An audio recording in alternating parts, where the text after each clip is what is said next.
No employee should ever work as hard as you unless they have the same equity in the company as you. Hello and welcome. Gary Vaynerchuk, or Gary V, wears many hats. Serial entrepreneur, investor, and CEO. While juggling all those roles, he's also a social media wizard, regularly speaking in videos on Instagram and YouTube, encouraging people to start a side hustle, build their business, and grow their social media presence. He has leveraged his talents, and by all measures, he's a success. Something that has helped him in his journey to financial freedom is to stop worrying about other people's opinions. If you are not producing content right now for LinkedIn, you are missing a monster opportunity. The organic reach. That's really what it comes down to 99% of the time. People are scared of other people's judgment. People say they're scared of losing money or failing in business. But if you dig to the core of it, they're worried about what other people will think about their loss. They're worried that their mom or brother will tell them they should have stayed in school or taken a safer path. But Gary V personally makes a bunch of mistakes every single day. He deals with adversity constantly and is always under pressure. But for some reason, he loves losing. He loves losing because he doesn't care about what you think about his loss. That's why navigating the business world is so easy for him and others like him. The truth is, no one has 100% context on your life outside of you. That's the reason you shouldn't value other people's opinions over your own.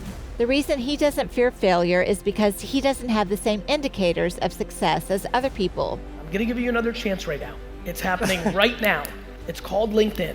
LinkedIn is Facebook 2011. For example, when people ask him which entrepreneur he looks up to, his answer may surprise you. It's not the cliche Steve Jobs or Elon Musk or other billionaires. He's inspired by normal people in average jobs who decide that they want to build something for themselves. People who don't get Facebook or Instagram, but are determined to figure it out. Or people who have the humility to put in the work in the face of judgment. What if you asked, who's the better human? Or who's done more for people? What if you asked, who's a kinder person? You don't have to be a people pleaser, and you don't have to play by the rules. Let me tell you how you do not build culture. You do not build culture by having a foosball table or open seating.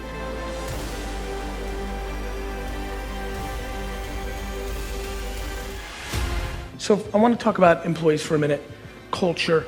This is managing yourself, 3-person team, 10, 25. I'm a very big believer in starting to follow employees on social media and getting a better sense of who they are. I spend probably 90% of my media consumption just reading comments of the content I put out and the people in my community that read it, and then I click their face and go in a rabbit hole and find out about them. We are spending not enough time listening to our employees, our vendors, and our customers, but the place where you get the disproportionate highest ROI is when you listen to your employees, your competitors in your product and service. And when nobody's worried about politics in the last 6 months or a year to find out what they care about today, whether that's money, work-life balance, title, fame, and more importantly, if you have an employee that is actually seriously important to your business, which, oh, by the way, means if you have one employee and they're the only employee you have and it's you and them, and you do not have an understanding of what drives them, you need to have a 2.5-hour dinner and create that glue. People don't realize that if they're not producing written words, audio, or video content for these 15 platforms, SoundCloud, Spotify, iTunes, those places for podcasting, right? You know, Facebook and YouTube for video, and Instagram and Twitter and Snapchat for pictures and short form video. I don't understand how people think they're relevant. And by the way, I think email is still the killer app. I think the phone's incredible, but they're declining in our attention. I have not responded to a bulk or even a one-on-one sales pitch in email or phone form in a decade. A stunning amount of people behind that camera right now are not gonna be successful in sales. So I think the number 1 rule of salespeople is to listen. Know your audience. Know what they did. If you see an M&A just happen, if you see layoffs just happening, if you see if I see Burger King doing something, I'm thinking, what does McDonald's think of this? Right. Number 2, where are they spending time? Everybody as a salesperson has to figure out, how do they best communicate? Is it written word? Is it audio? Is it video? Is it in person?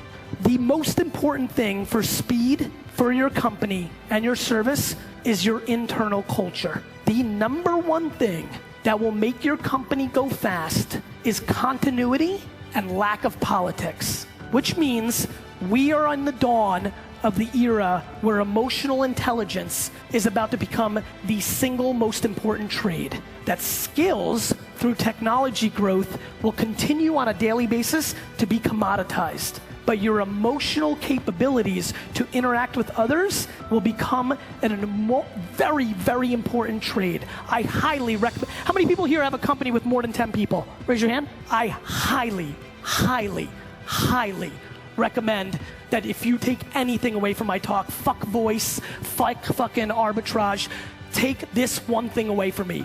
You better go home and audit every single employee you have, and you better figure out which employee makes the other employees miserable.